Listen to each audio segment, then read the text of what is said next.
الحمد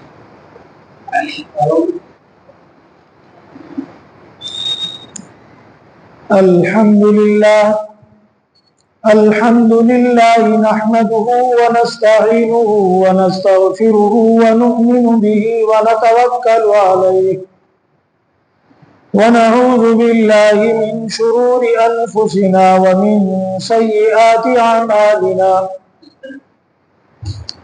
من يهده الله فلا مضل له ومن يضلله فلا هادي له ونشهد أن لا إله إلا الله وحده لا شريك له ونشهد أن سيدنا ومولانا محمدا عبده ورسوله صلى الله عليه وعلى آله وأصحابه وأتباعه أجمعين أما بعد فأعوذ بالله من الشيطان الرجيم بسم الله الرحمن الرحيم الذين ينفقون أموالهم بالليل والنهار سرا وعلانية فلهم أجرهم عند ربهم ولا خوف عليهم ولا هم يحزنون صدق الله العظيم وصدق رسوله النبي الكريم ونحن على ذلك لمن الشاهدين والشاكرين والحمد لله رب العالمين. محترم حاضرین جمعہ، بزرگوں اور عزیز دوستوں، میں نے قرآن کریم کی ایک آیت آپ کے سامنے پڑھی. اللہ رب العزت نے قرآن کریم کی اس آیت میں اپنے بندوں سے یہ بات کہی کہ جو لوگ بھی اللہ کے راہ میں خرچ کرتے ہیں، چاہے وہ چھپ کر کریں یا کھل کر کریں، رات میں کریں دن میں کریں، چھپا کر کے کریں اللہ کے راہ پر خرچ یا ظاہر کر کے کریں، کسی بھی حالت میں اللہ کی راہ میں خرچ اگر کرتے ہیں تو اللہ رب العزت کہتے ہیں کہ اس کا اجر میرے پاس ہے، اللہ کے پاس اس کا اجر ہے، اور ایسے بندوں کو نہ کوئی خوف ہے نہ غم ہے.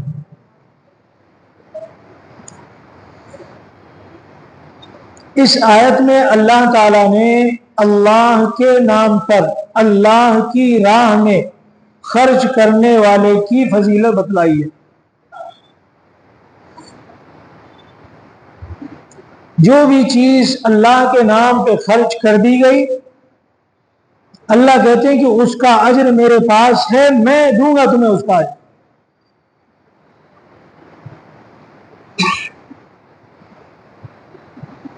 اور راہ خدا میں خرچ کرنا اللہ کو اتنا محبوب، اتنا پسندیدہ ہے کہ پیارے آقا جناب محمد الرسول اللہ صلی اللہ علیہ وسلم اس بات کو اتنا پسند فرماتے کہ جب بھی کوئی حاجت مند آتا تو آپ اس کی حاجت پوری کرتے. آپ کے پاس ہوتا تو کرتے، آپ کے پاس اگر نہیں ہوتا تو آپ قرض لے کر اس کی ضرورت پورا کرتے، آپ کسی دوسرے کو آمادہ کرتے کہ اس کی بندے کی حاجت کو پورا کرتے. غرض یہ کہ اللہ کی راہ میں اللہ کے نام پر کسی چیز کو خرچ کر دینا، اللہ کے نام پر کسی چیز کو دے دینا، یہ کبھی ضائع نہیں جاتا. اللہ تعالیٰ اس کا اجر محفوظ رکھتے ہیں اور اپنے پاس سے اسے عطا فرماتے ہیں. اور اس کو زندگی میں اللہ تعالیٰ دو چیزیں عطا فرماتے ہیں. ایک یہ کہ وَلَا خَوْفٌ عَلَيْهِمْ وَلَا هُمْ يَحْزَنُونَ، نہ اس پر کبھی خوف ہوتا ہے، نہ اسے کسی بات سے ڈر لگتا ہے، اور نہ ہی اسے کوئی غم پریشان کرتا ہے. غم کے اندر بھی وہ مسکراتا ہے انسان، اور کتنا ہی پریشانیاں مصیبتیں گھیر لیں، اگر اس کی یہ عادت ہے اللہ کے نام پر دینے کی، اللہ کے نام پہ خرچ کرنے کی، تو وہ آگے کسی اور بات سے ڈرتا نہیں، خوف محسوس نہیں کرتا۔ یہ اتنا بہترین عمل ہے۔ اسی بنیاد پر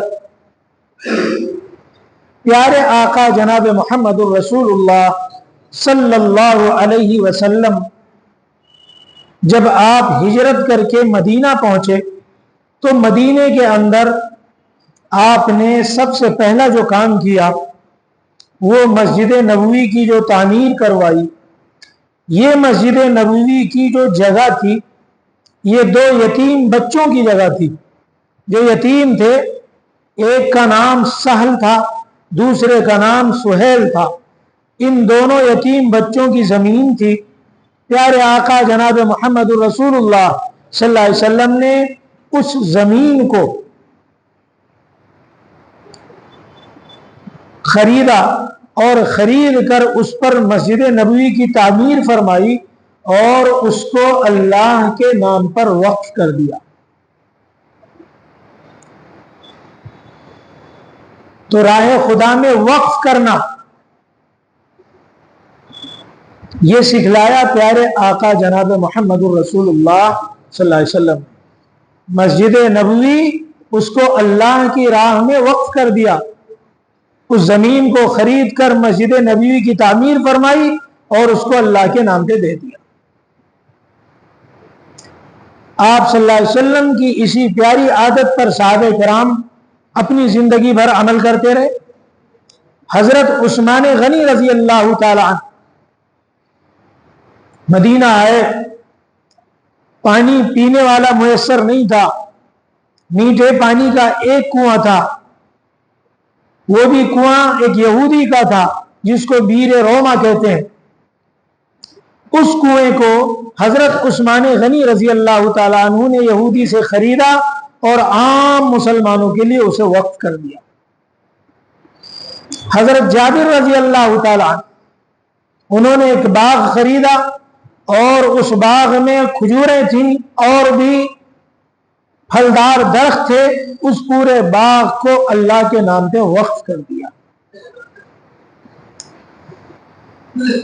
میں نے قرآن کریم کی یہ آیت اور جناب محمد الرسول اللہ صلی اللہ علیہ وسلم کی یہ مسجد نبوی کو بنا کر وقف کرنے کی بات، صحابہ کرام کی ان چیزوں کو، اپنی املاک کو، اپنی پراپرٹی کو وقف کرنے پر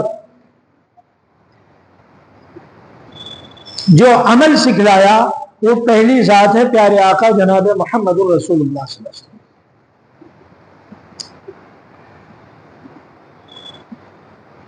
اور اس کی بات کی تعلیم بھی پیارے آقا صلی اللہ علیہ وسلم نے کہ دیکھو انسان اس دنیا سے چلا جائے گا، جو کچھ بھی اس نے اس دنیا میں بنایا کیا کرا سب رہ جائے گا، لیکن 3 ایسی چیزیں ہیں کہ انسان اگر اس پر عمل کر کے جائے، ان چیزوں کو بنا کر جائے تو اس کا بینیفٹ، اس کا پروفٹ ختم نہیں ہوتا مرنے کے بعد بھی۔ انسان مر گیا، دنیا سے چلا گیا، لیکن اس کا فائدہ مرنے کے بعد بھی اس کو ملتا رہتا ہے۔ اس نے فرمایا کہ ایک تو صدقہ جاریہ، صدقہ جاریہ کوئی اللہ کی راہ میں ایسی چیز دے دینا کہ جو سلسلہ چلتا ہی رہے۔ جیسا کہ میں نے کہا پیارے آقا جناب محمد الرسول اللہ صلی اللہ علیہ وسلم نے مسجد نبوی کی زمین کو خریدا اور اس پر مسجد بنوائی اور اس کو اللہ کے نام پہ وقف کر دیا۔ پیارے آقا حضرت عثمان غنی رضی اللہ تعالی عنہ داماد رسول، انہوں نے کنویں کو خریدا، اللہ کے نام پہ وقف کر دیا۔ حضرت جابر رضی اللہ تعالی عنہ نے باغ خریدا، اللہ کے نام پہ وقف کر دیا۔ وقف کرنے کا مطلب کیا؟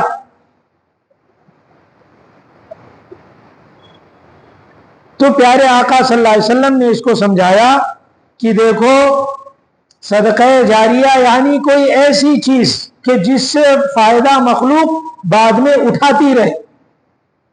ایک بار اللہ کے نبی نے مسجد نبی میں بنوا دی، اب قیامت تک لوگ نماز اس میں ادا کر رہے ہیں. ایک مرتبہ سیدنا حضرت عثمان غنی رضی اللہ عنہ نے کنواں خریدا، اب اس کو مخلوق خدا اس سے پانی پی رہی، فائدہ اٹھا رہی ہے.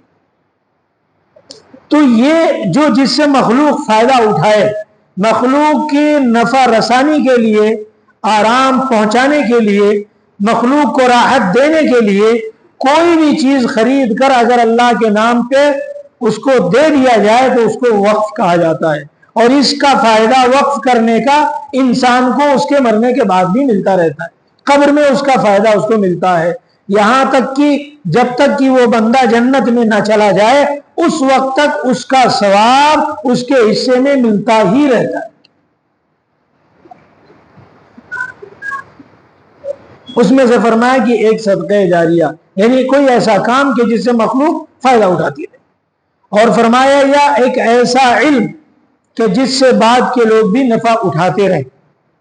اللہ نے کسی کو علم عطا فرمایا، اس نے اس اپنے علم کے ذریعے سے اپنے شاگرد تیار کیے، پھر ان شاگردوں نے دوسرے شاگرد تیار کیے، اور اس طریقے سے علم کا ایک سلسلہ چلتا رہا. پیارے آقا جناب محمد الرسول اللہ صلی اللہ علیہ وسلم نے جب وہ 2 یتیم بچوں کی زمین خریدی تو آپ نے اس میں ایک کام تو یہ کیا کہ مسجد نبوی کی تعمیر کروائی. اب لوگ آج بھی اس میں نماز پڑھ رہے ہیں. اور دوسرا کام پیارے آقا صلی اللہ علیہ وسلم نے اس وقت یہ کیا تھا کہ ایک چبوترا، ایک کٹا بنوایا تھا. آج بھی وہ چبوترا، وہ کٹا موجود ہے جس کو صفہ کہا جاتا ہے عربی میں. چبوترے کو، کٹے کو صفہ کہتے ہیں. اور اس پر اللہ کے نبی صلی اللہ علیہ وسلم نے صحابہ کرام کو، ان کے بچوں کو بلا بلا کر قرآن کی، دین کی تعلیم دی. تو یہ علم کا ایک سلسلہ جاری کیا. تو یہ دوسرا کام پیارے آقا صلی اللہ علیہ وسلم نے یہ بھی کیا، یہ بھی صدقہ جاریہ ہے. اور اسی کی اس نبی پاک صلی اللہ علیہ وسلم کی حدیث میں تعریف فرمائی گئی کہ صدقہ جاریہ اور یا ایسا علم کہ جس سے فائدہ اٹھایا جائے،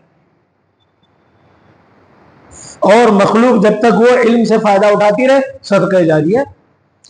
تیسری چیز، ایسی اولاد نیک صالح بنا کر دنیا سے جاؤ کہ وہ اولاد تمہارے بعد بھی دین پر قائم رہے، دین پر عمل کرتی رہے، اور جب بھی ضرورت پڑے تو وہ اپنے والدین کے لیے پڑھ کر ایصال ثواب کرتے رہے. ولد صالح، نیک اولاد بنا کر دنیا سے جانا، یہ بھی صدقہ جاریہ میں آتا ہے. اس لیے نیک اولاد کے لیے خاص طور پر انسان کو توجہ کرنے کی ضرورت ہے. اگر آپ کی اولاد نیک ہے تو اس کے آپ کے دنیا سے جانے کے بعد، قبر میں پہنچ جانے کے بعد بھی انشاءاللہ اس نیک اولاد کے بنانے کا جو ثمرہ ہے اللہ آپ کے حصے میں عطا کرتے ہیں.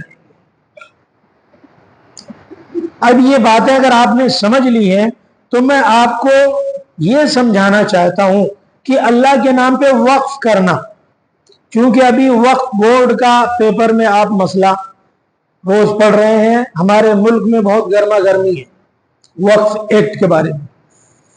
تو یہ وقف کیا چیز ہے، یہ قرآن و حدیث کی روشنی میں نے سمجھایا. وقف کہتے ہیں کسی بھی چیز کو راہ خدا میں دے دینا. میری ایک چیز تھی، میں نے اللہ کے نام پہ وقف کر دیا. میں نے اپنی زمین، اپنی پراپرٹی اللہ کے نام پہ وقف کر دیا. کوئی بھی چیز اللہ کے نام پہ وقف کر دینا، اللہ کے نام پہ دے دینا، اس کو وقف کہا جاتا ہے. اور یہ بھی ذہن میں رکھیں کہ ایک بار اللہ کے نام پہ آپ نے کوئی چیز وقف کر دی تو وہ چیز، وہ پراپرٹی اللہ کی ملکیت میں آ جاتی ہے. اس کا مالک کون؟ اللہ. اب اس کا مالک، پراپرٹی دینے والا کبھی قیامت تک نہیں بن سکتا. ایک بار اللہ کے نام پہ اس نے دے دیا کوئی بھی چیز، یعنی وقف کر دیا، تو اب وقف کرنے کے بعد اب دینے والا بھی سوچے کہ میں اس پر اپنا اقتدار رکھوں، وہ رکھ نہیں سکتا، وہ مالک اب دوبارہ بن نہیں سکتا. اب وہ اللہ کی دی ہوئی اس ملکیت میں خود اپنی طرف سے کوئی خیانت نہیں کر سکتا، اپنی طرف سے وہ کچھ بھی نہیں کر سکتا. اب وہ اللہ کی ملکیت میں وہ چیز آ گئی، اس کو کہتے ہیں وقف. اور یہ میں نے بتایا آپ سے کہ یہ سلسلہ شروع ہوا پیارے آقا جناب محمد رسول اللہ صلی اللہ علیہ وسلم. پچھلی امتوں میں بھی تھا، اسلام سے پہلے بھی یہ چیزیں تھیں. لوگ اللہ کے نام پہ، بتوں کے نام پہ، جس کو جو وہ مانتے تھے، نظر و نیاز کرتے تھے. خانہ کعبہ میں بہت ساری چیزیں لائی جاتی تھی اور اس کو مورتیوں کے نام پہ دے دیا جاتا تھا. لیکن اسلام نے اس چیز کو بہت اہمیت دی.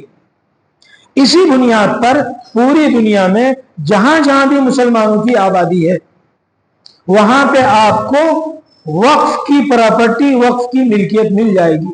ہمارے اسلاف نے، پرکھوں نے، اکابرین نے، بزرگان دین نے، جن کو اللہ نے دین کی سمجھ دی تھی، انہوں نے اپنی اپنی حیثیت کے مطابق چھوٹی پراپرٹی، بڑی پراپرٹی، بہت زیادہ پراپرٹی ایسا وقف کیا ہے اللہ کے نام پہ. چنانچہ آپ دیکھ لو، بہت ساری مسجدیں، بہت سارے مدرسے، بہت سارے درگاہیں، بہت سارے یتیم خانے، بہت سارے مسافر خانے، یہ ہمارے اکابر پرکھوں نے بنوائی. اور پوری دنیا میں یہ چیزیں موجود ہیں جنہوں نے یہ چیزیں بنا کر کے اللہ کے نام پہ وقف کر دیا.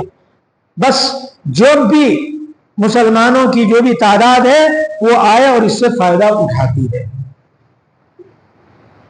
اس کو کہتے ہیں وقف. آج بہت زوروں پہ مسئلہ چل رہا ہے اور خاص طور پہ ہمارے ملک میں آپ پڑھ رہے ہوں گے. تمہیں وقف بورڈ کیا ہے، وقف کی حقیقت کیا ہے، یہ آپ کو اچھی طرح سمجھانا چاہتا. اور چونکہ آل انڈیا مسلم پرسنل لا بورڈ نے ایک لیٹر جاری کیا ہے کہ آج جو وقف کی زمینیں ہیں اس پر کچھ لوگوں کی غلط نظریں ہیں، اس بنیاد پر مسلم عوام میں بیداری لانا بہت ضروری ہے. اور مسلم عوام کو وقف ایکٹ ہے کیا، وقف بورڈ کیا ہے، وقف اللہ کیا ہے، یہ سمجھنا بہت ضروری ہے. تو پہلی بات یہ سمجھ لیں وقف کس کو کہتے ہیں کہ اللہ کے نام پر کوئی بھی چیز دے دینا، چاہے وہ چھوٹی چیز ہو، بڑی چیز ہو، پراپرٹی ہو، مال ہو، پیسہ ہو، کچھ بھی ہو، اللہ کے نام پہ دے دیا، اس کو کہا جائے گا وقف. تو اس طریقے سے پوری دنیا میں وقف کی پراپرٹیاں موجود ہیں. ہمارے ملک بھارت میں بھی، ہندوستان کے اندر بھی بہت سارے ہمارے اکابرین نے، اسلاف نے اپنی زمینیں، جائیدادیں دی ہیں اور وقف کیا ہے اللہ کے نام پہ. چنانچہ آپ کو پتا ہونا چاہیے کہ ان وقف ہوئی زمینیں تقریباً 8 لاکھ ایکڑ ہیں. 800 کی بات نہیں کر رہا ہوں، 8 لاکھ ایکڑ زمینیں یہ ہمارے اکابر نے، اسلاف نے، پرکھوں نے، ہمارے آبا اجداد نے اللہ کے نام پہ وقف کی. اور وقف کرتے وقت نیت یہ تھی کہ اس ملک بھارت میں مسلمان جب بھی معاشی حالت سے کمزور ہوں گے، جب وہ کبھی کسی پریشانیوں سے دوچار ہوں گے، تو وہ مسلمان ان پراپرٹیوں سے فائدہ اٹھا کر مسلم قوم کی حالت کو درست کیا جائے گا، ان کے معاشی مسائل کو درست کیا جائے گا. تعلیم حاصل کرنا چاہیں گے تو ان کی ایجوکیشن لیول کو بڑھانے کے لیے یہ وقف کی پراپرٹیاں ان کے لیے خرچ کی جائیں گی. اسی بنیاد پر ہمارے اسلاف اکابر نے ہمارے اس بھارت ملک میں 8 لاکھ ایکڑ زمینیں وقف کی ہیں. اب ان 8 لاکھ ایکڑ زمینیں وقف کر دی. اس کے بعد ایسا بھی ہوا کہ یہ ملک تقسیم ہوا، پڑوسی ملک پاکستان بن گیا. یہاں سے مسلمان اپنی اپنی جائیدادیں، زمینیں وہ تو لے نہیں جا سکتے، اس لیے وہ لوگ چھوڑ کے چلے گئے. ہمارا دیش 1947 میں آزاد ہوا، لیکن مسلمان اپنی تاریخ سے واقف نہیں ہے. 15 اگست کو جلیبی کھا کے آرام کی میٹھی نیند سو جاتا ہے. ضرورت ہے قوم کو اپنی تاریخ پڑھنے کی، اپنی معلومات لینے کی. کہ ہم کیا تھے، ہمارے پرکھوں نے کیا قربانیاں دی ہیں اس ملک کی خاطر، کیا انہوں نے نہیں کیا ہے کہ مطلب اس ملک کے گئے ہوئے برہم کو سجانے کے لیے، جیسے دلہن اپنے سر کے بالوں کو اپنی مانگ کو سجاتی ہے، شاعر نے کہا کہ 100 بار سنوارا ہے ہم نے اس ملک کے گئے ہوئے برہم کو۔ اس ملک کو سجانے کے لیے ایک بہت بڑی قربانی، لمبی قربانی خود مسلمانوں کی ہے اس میں، اس ملک کو سجانے کی۔ تو اس موقع پر وہ زمینیں جو ہمارے پڑوسی ملک والے چھوڑ کر چلے گئے، اس میں ان کے بڑی بڑی کوٹھیاں بھی تھیں، اور اسی طریقے سے مدرسے تھے، مسجدیں تھیں، درگاہ تھے، یتیم خانے تھے، یہ جو ساری چیزیں تھیں یہ سب چیزیں چھوڑ کے چلے گئے۔ تو سب سے پہلے ہمارے ملک میں 1954 میں وقف ایکٹ بنا، 1947 میں ہمارا ملک آزاد ہوا، اور اس کے چند سالوں کے بعد میں 1954 میں وقف ایکٹ بنایا گیا کہ بھائی یہ زمینیں ان کا مالک کون، یہ زمینیں ایسی پڑی ہے، یہ جو چھوڑ کر چلے گئے وہ زمینیں، یا وہ زمینیں، کیونکہ اس ملک پر تقریباً 1000 سال مسلمانوں نے راج کیا، اس کے بعد برٹش آیا، اور برٹش نے مطلب جو ہے ان زمینوں کو ہڑپ کرنا چاہا، اور کیا بھی تقریباً، اور پھر اس کے بعد یہ ملک جب آزاد ہوا تو اس موقع پر بہت ساری زمینیں ایسی ہو گئی کہ ان زمینوں کا وارث کون، ان کا مالک کون، کس کی زمین ہے۔ اس بنیاد پر گورنمنٹ نے ایک سروے کروایا، اور 1954 میں ایک ایکٹ بنا وقف کے نام سے۔ یہ وہ زمینیں تھیں جو مسلمانوں کی تھی، یا تو مسلمان چھوڑ کے چلے گئے تھے، اور یا پھر مسلمانوں نے جو وقف کر دیا تھا۔ چنانچہ آپ دیکھو درگاہوں کے نام پہ بہت بڑی بڑی کئی ایکڑ زمینیں ہوتی ہیں، مساجد کے نام پہ ہوتی ہیں۔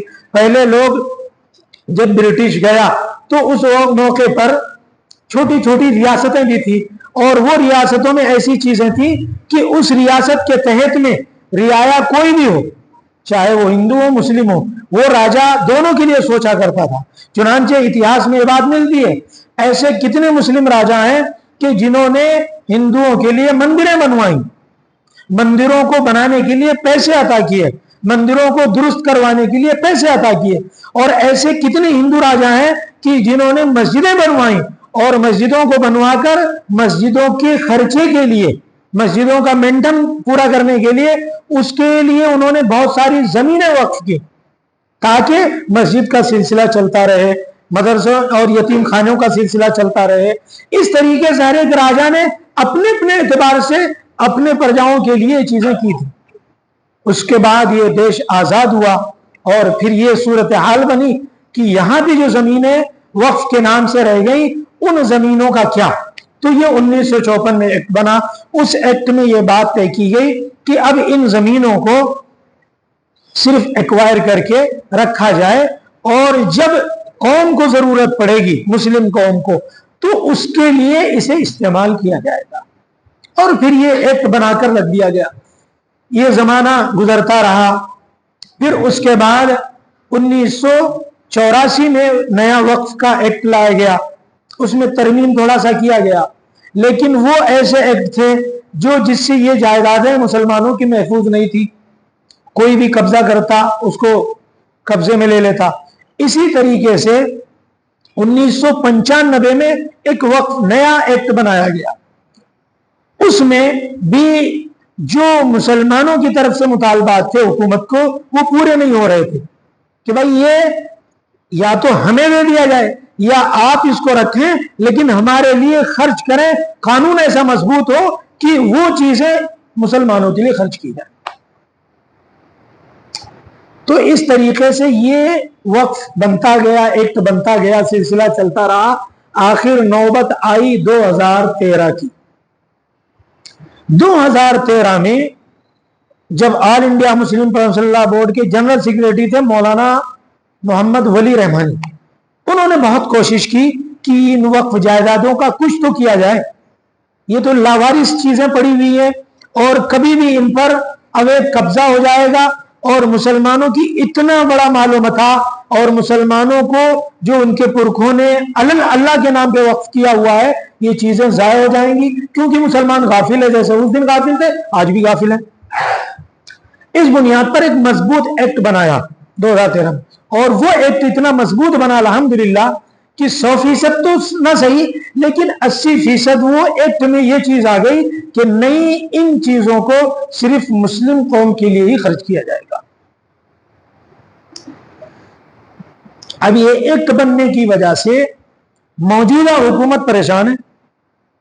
پریشان اس لیے کہ اتنا بڑی سمپتی 8 لاکھ ایکڑ زمین ہمارے ملک میں یہ مسلمانوں کی، اور اسے کوئی غیر نان مسلم نہیں استعمال کر سکتا، تو اس کو استعمال کیسے کرنا ہے، اس کے لیے سنشودھن بل، وقف ایکٹ بل کو بدلا جائے، اس میں ترمیم کیا جائے، اور اس طریقے سے یہ سلسلہ شروع کیا۔ تو تقریباً 1 ہفتے سے یہ ابھی سلسلہ شروع ہے، کرنٹ ایشو بتا رہا ہوں آپ کو۔ ابھی کل جمعرات تھی، کل یہ پارلیمنٹ میں بھی بل پیش کیا گیا کہ اس وقف ایکٹ کو بدلا جائے، اور بدلنے میں 40 پوائنٹس ہیں، 40 طرح کی تبدیلی لانا چاہتی ہے موجودہ حکومت، اور اس کا مقصد یہی ہے کہ صرف مسلم اس کا حقدار نہ رہے۔ پراپرٹی آپ کی، آپ کے باپ داداؤں نے وقف کیا، لیکن آپ صرف حقدار نہیں رہیں گے۔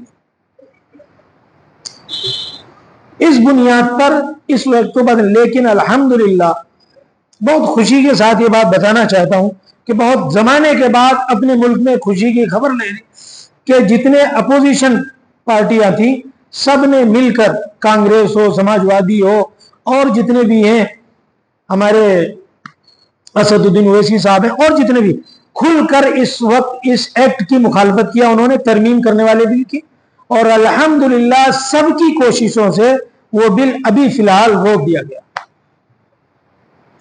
تو یہ مسئلہ ہے، آپ سمجھ لیں۔ اور اس وقت ان وقف کی چیزوں کی زمینوں کا حال کیا ہے ہمارے ملک میں، تو میں آپ کو بتانا چاہتا ہوں کہ اس میں سے 50%، میں بول رہا ہوں نا کہ 8 لاکھ ایکڑ، 50% زمینیں ایسی ہیں کہ جس پر خود حکومت کا قبضہ ہو گیا ہے یا اویدھ لوگوں کا قبضہ ہو گیا ہے، ایسے لوگوں کا جن کا مسلم برادری سے کوئی تعلق نہیں، ایسے لوگوں کا 50% قبضہ ہو گیا ہے۔ تو 50% تو ہمارا چلا گیا، آپ سمجھ لو۔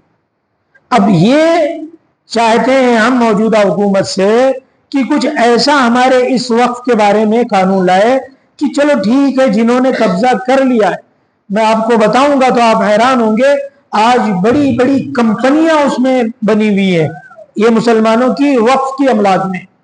اسی طریقے سے بڑے بڑے حکومتی دفاتر، مطلب یوں کھلو اس میں آفیسیں بنی ہوئی ہیں۔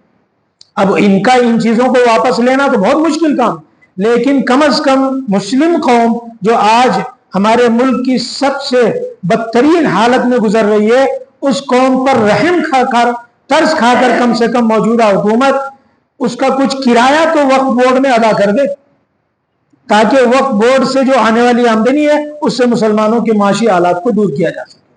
چلو ٹھیک ہے، تم نے قبضہ کر لیا، کمپنیاں بنا دی، اور نہ جانے کیا کیا چیزیں ان زمینوں پر کھول دیے، تو کم سے کم کرایہ تو ادا کرو اس کا وقف بورڈ کو۔ تو 50% تو اس طریقے سے ہماری وہ وقف کی زمینیں ختم ہو گئی، بچی 50%۔ اس 50% کا حال یہ ہے کہ اس میں سے کچھ تو ایسی ہیں کہ جن پر خود مسلمانوں کا اویدھ قبضہ ہے، ناجائز قبضہ ہے، اور انہوں نے مسلم پراپرٹیوں سے فائدہ تو اٹھایا، لیکن مسلم قوم کے لیے انہوں نے کوئی کام نہیں کیا۔ چنانچہ آپ کو بتاؤں کہ جس جگہ یتیم خانہ بنانا تھا، اس جگہ لوگوں نے اپنے اپنے کارخانے بنا لیے، اور ناجائز قبضہ کر کے بالکل اس پر بڑے آرام کی نیند سو رہے ہیں، ڈکار بھی نہیں لے رہے۔ یہ مسلم قوم کی حالت بتا رہے، انہیں اللہ کا خوف نہیں ہے، وہ تو یہ سمجھ رہے ہیں بس میری پراپرٹی ہے۔ لیکن میں نے شروع میں کہا، اللہ کے نام پہ ایک بار اگر آپ کی بھی ہے پراپرٹی، اگر آپ نے دے دیا تو آپ اس کے حقدار نہیں رہ جاتے، اب وہ اللہ کی ملکیت ہے۔ تو اس میں خود مسلمان ہیں، آپ دیکھ لو درگاہوں کے ساتھ کتنی کتنی زمینیں جو ہے وہ جڑی ہوئی ہیں، لیکن ان کا اس پر اویدھ قبضہ ہے۔ آپ دیکھ لو، آپ مطلب سوچنے میں مجبور ہوں گے کہ مسلم قوم کو اتنا بھی اللہ کا خوف نہیں رہا کہ بہت سی پرانی پرانی مسجدوں کو جائیداد بنا کر بیچ کر کھا گئے۔ یہ خبریں ہیں۔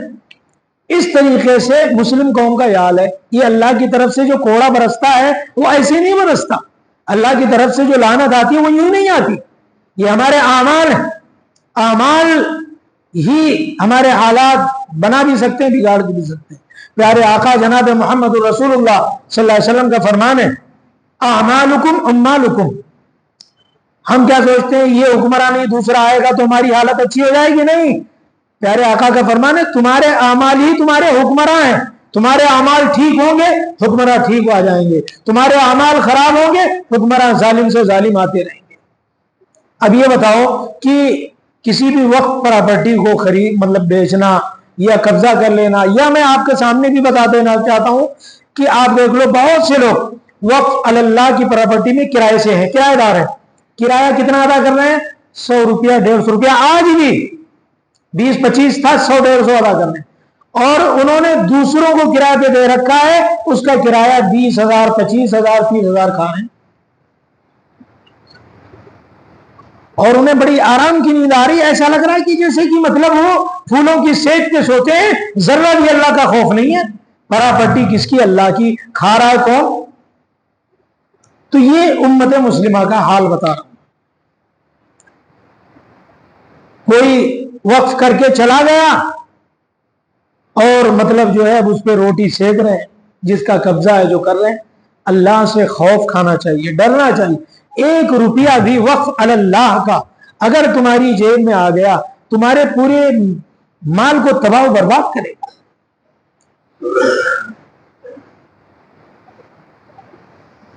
لیکن آج امت مسلمہ بیدار نہیں ہو رہی۔ تو بہرحال یہ صورتحال ہے۔ وقف کی زمینیں بہت ساری پڑی ہوئی ہیں، آپ دیکھ لو کہ لوگ ان زمینوں کا کرایہ تک نہیں ادا کرتے، کھائے ہوئے ہیں۔ اور یہ بتاؤ بھلا کہ آج اگر کوئی دکان خریدنے یا کرائے پر لینے جاؤ تو اس کا کرایہ تم 30,000 35,000 40,000، اور وہی اگر وقف اللہ کی کوئی پراپرٹی ہے اور وقف کی اگر کوئی زمین ہے، وقف کی کوئی دکان ہے، تو اس کا کرایہ 100 روپے دیتے ہو، 150 کر دیا جائے تو یونین بنا کے سب جمع ہو جاتے ہو کہ بھائی بڑھا دیا گیا، 25 روپے 20 روپے۔ ایسے کتنے قبرستان میں بتا سکتا ہوں، میرے پاس اس کی ہسٹری موجود ہے کہ مسلمانوں نے خود اپنے قبرستان کو بیچ کر کھایا ہے۔ تو امت مسلمہ کا یہ حال ہے۔ تو ہم نے بھی 50% تو دوسرے لے گئے اور 50% میں امت مسلمہ کا یہ حال ہے۔ تو کہنے کا مطلب خلاصہ یہ ہے، مسلمانوں وقف اللہ کو سمجھو، اللہ کا خوف پیدا کرو، دل کے اندر یہ ڈر پیدا کرو۔ مال حرام سے تم کبھی سکون نہیں پا سکتے، مال حرام سے تمہاری زندگی میں چین و سکون نہیں آ سکتا، مال حرام سے تمہیں عبادت میں لذت نہیں مل سکتی، مال حرام سے تمہاری اولادیں برباد و تباہ ہوں گی، مال حرام سے 7 نسلوں تک تمہاری پشتیں اس عذاب کو بھگتتی رہیں گی۔ یہ یاد رکھ لینا، یہ اتنا خطرناک چیز ہے۔ اس بنیاد پر ہمیشہ مال حرام سے کرو۔ وقف اللہ، وقف ایک بار اللہ کی ملکیت میں دے دی وہ چیز، اب وہ پلٹ کر لے نہیں سکتے، پلٹ کر اس کا استعمال نہیں کر سکتے، پلٹ کر اس پر اپنا حق نہیں جتا سکتے کہ میرے دادا نے اس کو دیا تھا، میرے باپ نے یہ زمین دیا تھا۔ یہ بھی کہنے کی اجازت شریعت میں نہیں ہے۔ ایک بار اللہ کے نام پہ ہو گئی، اس کا اجر انشاءاللہ بہتر سے بہتر، آپ کے جن آبا و اجداد نے، جن پرکھوں نے وقف نام پر وہ پراپرٹیاں کیے، اس کا اجر وہ اللہ کے یہاں بہتر سے بہتر پائیں گے۔ اور اگر آپ اولاد صالح ٹھہرے تو اس کا فائدہ آپ کو بھی ملے گا۔ ایسے باپ دادا جو یہ ایسا اچھا کام کر کے گئے، اگر ان کی اولادیں آج نیک صالح ہیں، اس کو بھی ان کا ثمرہ ملتا رہے گا، کیونکہ یہ صدقے جاریہ، یہ ایسا ہے کہ اللہ کی راہ میں اس کی بڑھوتری ہونا ہے، رکنا نہیں۔ تو وقف اللہ کا مطلب سمجھے۔ آج وقف بورڈ میں جو مسئلہ چالو ہے، بہت سے ہمارے مسلمانوں کو معلوم ہی نہیں، تو میں نے یہ سوچا، اور چونکہ All India Muslim Personal Law Board کا کہنا تھا کہ اسے اپنے قوم کے اندر بیداری لائی جائے، لوگوں کو سمجھایا جائے کہ وقف کیا چیز ہے، تو اس بنیاد پر میں نے اس مضمون کو اختیار کیا۔ اللہ تعالی ہم سبوں کو سمجھنے کی توفیق عطا فرمائے۔